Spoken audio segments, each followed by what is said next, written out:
আসসালামু আলাইকুম প্রিয় শিক্ষার্থীরা, আশা করি তোমরা সবাই ভালো আছো।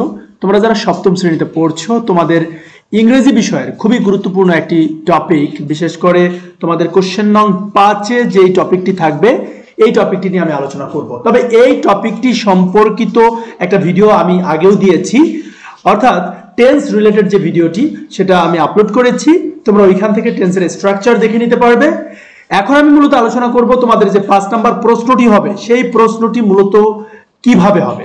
দেখো, প্রশ্নটি এভাবে হবে যে read the sentences below and write the name of the tenses in column A, then write a new sentence using the same tense in column B. অর্থাৎ তোমাদেরকে কি করতে হবে, তোমাদেরকে এইরকম দেখো নিচে এক্সাম্পল আকারে আমি দিয়েছি, অনেকগুলো এক্সাম্পল দিয়েছি। এভাবে তোমাদেরকে সেন্টেন্স দেওয়া হবে এ থেকে শুরু করে, অর্থাৎ তোমার 10টা দেওয়া হবে, কিন্তু আমি এখানে 10টার বেশি দিয়েছি, প্রায় 1 2 3 4 5 6 7 8 9 10 11 12 13 14 15, আবার 5টাও দিতে পারে। এটা হচ্ছে যেই স্কুল আছে স্ব স্কুলের ডিসিশন, অনেক সময় নিয়ে নিতে পারে যে আমরা 5টা সেন্টেন্স দিব অথবা 10টা সেন্টেন্স দিব, যেটাই দেখ না কেন এখানে 10টা মার্ক, 1-2টা মার্ক না, 10 মার্ক যদি তোমাকে পেতে হয় অবশ্যই তোমাকে টেন্সের স্ট্রাকচার জানতেই হবে। তুমি টেন্সের স্ট্রাকচার না জানলে তুমি কিন্তু কোনটা কোন টেন্স লিখতে পারবে না, রাইট? সো স্ট্রাকচার খুব জরুরি। এই জন্য দেখো এভাবে তোমাদেরকে সেন্টেন্স গুলো দিবে, যেমন এভাবে দিতে পারে যে this year we will celebrate independence day at school. তবে একটা কথা, এই যে আমি আন্ডারলাইন করে দিয়েছি বা মার্ক করে দিয়েছি, পরীক্ষায় কিন্তু এভাবে মার্ক করা থাকবে না। সো তোমরা যদি আবার ভাবো যে এভাবে মার্ক করা থাকবে, তাহলে কিন্তু আবার সেটা হচ্ছে ভুল আইডিয়া। অর্থাৎ এটা হচ্ছে তোমাদের বোঝার জন্য বা ধরার জন্য, যাতে তোমরা বুঝতে পারো বা ধরতে পারো কোন টেন্স, সেই জন্য আমি মার্ক করে দিয়েছি। কিন্তু পরীক্ষায় এভাবে মার্ক করে দেওয়া থাকবে না, পরীক্ষায় নরমালি সেন্টেন্স আকারে থাকবে, সেন্টেন্স আকারে। যেমন this year we will celebrate independence day at school, এই আন্ডারলাইনও থাকবে না, এরকম মার্ক করাও থাকবে না, জাস্ট নরমাল একটা সেন্টেন্স থাকবে। তখন তোমাকে এইভাবে দেখতে হবে যে উইল আছে, সেলিব্রেট আছে, এটা সিম্পল ফিউচার। হ্যাজ প্ল্যান্ট, এটা কি আছে? Present perfect. ওয়াজ, এটা হচ্ছে সিম্পল পাস্ট। আবার তুমি ওয়াজ দেখলে পাস্ট কন্টিনিউয়াস বসাবে না, কারণ ওয়াজের পরে ভার্বের সাথে আইএনজি নেই। অর্থাৎ এই যে জিনিসগুলো এভাবে তোমাদেরকে কি করতে হবে, অর্থাৎ 5টা অথবা 10টা যেটাই দেখ না কেন তোমাকে টেন্সের নাম লিখতে হবে। অর্থাৎ এরকম দেখো, তোমরা এখানে একটু স্ক্রিনশট নিয়ে নাও, তাহলে তোমাদের বুঝতে সুবিধা হবে। এই যে নাও স্ক্রিনশট নাও, থ্যাংক ইউ। এবার দেখো আমরা দেখি কিভাবে আমরা অ্যান্সার করব। এই আমাদের অ্যান্সারিং সিস্টেমটা হচ্ছে আমরা এরকম বক্স করব কলাম এ এবং কলাম বি। অর্থাৎ কলাম এতে লিখতে হবে আমাদের নেম অফ দ্য সেন্টেন্সে, মানে tense, name of the tense, আর কলাম বিতে লিখতে হবে নিউ সেন্টেন্স, অর্থাৎ এটা দিয়ে নতুন সেন্টেন্স কি তৈরি হয়।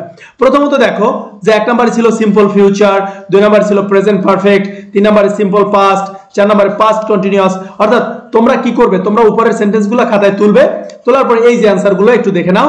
আমি এখানে টোটাল ও পর্যন্ত দিয়েছি, এই যে 15টা, এই 15টার অ্যান্সারই আমি এখানে তোমাদের সাথে শেয়ার করেছি, এই যে টোটাল 15টা।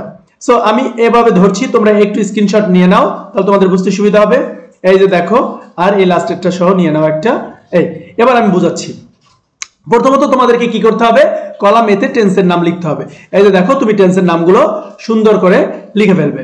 আর কলাম বিতে তোমাকে কি করতে হবে, যেমন এই যে I will help you with your clothes, it means column বিতে তোমাকে যেটা করতে হবে তা হলো যে নিউ সেন্টেন্স, অর্থাৎ তোমাকে দিয়ে নতুন সেন্টেন্স তোমার নিজে থেকে লিখতে হবে। অর্থাৎ তুমি নিজে নতুন নতুন সেন্টেন্স তৈরি করবে, কি দিয়ে? ওই টেন্স দিয়ে। অর্থাৎ সিম্পল ফিউচার বললে তোমাকে এখানে নিজেকে সিম্পল ফিউচার টেন্স তৈরি করতে হবে। প্রেজেন্ট পারফেক্ট বললে তোমার নিজের থেকে প্রেজেন্ট পারফেক্ট তৈরি করতে হবে। সিম্পল পাস্ট হলে তোমাকে নিজে থেকে সিম্পল পাস্ট তৈরি করতে হবে। অর্থাৎ এক কথায় তারা যেটা দিয়ে দিবে, এই যে এটা হচ্ছে এক্সাম্পল, অর্থাৎ যেটা দিয়ে দিবে ওইটা বাম পাশে লিখতে হবে। এই যে দেখো, বাম পাশে তুমি ওইটাকে লিখবা, আর ডান পাশে তোমাকে নিচে থেকে তোমার হচ্ছে সেন্টেন্স বানিয়ে লিখতে হবে।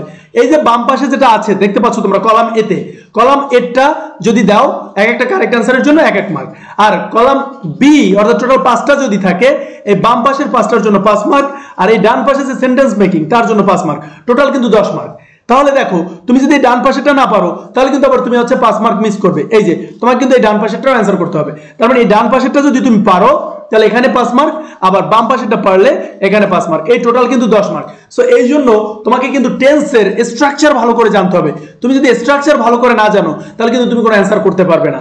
এই জন্য আমি বলছি যে টেন্সের একটা ভিডিও অলরেডি আমি দিয়েছি, তোমরা যদি না দেখো তাহলে আমি বলে নিচ্ছি যে ওখানে থাম্বনেইলে লেখা আছে যে মাত্র 2 মিনিট এই টেন্স, ওইটা তোমরা দেখে নাও। 12টা স্ট্রাকচার ওখানে সুন্দর করে দেওয়া আছে, শুধু স্ট্রাকচারগুলো মুখস্থ করো, তুমি যে কোনো টেন্স ইজিলি পারবে। জাস্ট এভাবে সেন্টেন্স স্ট্রাকচার বুঝে সেন্টেন্সটা তৈরি করে ফেললেই হবে। এই যে পরীক্ষা কিন্তু এভাবে থাকবে। আশা করি তোমরা সবাই বুঝেছো। যদি কারো অসুবিধা হয় অবশ্যই আমাকে কমেন্টে জানাবে, আমি আবার দরকার হয় তোমাদের এই সংক্রান্ত টপিক নিয়ে আবার ভিডিও দিব, কোনো সমস্যা নেই। ভালো থাকবে, সুস্থ থাকবে, আল্লাহ হাফেজ।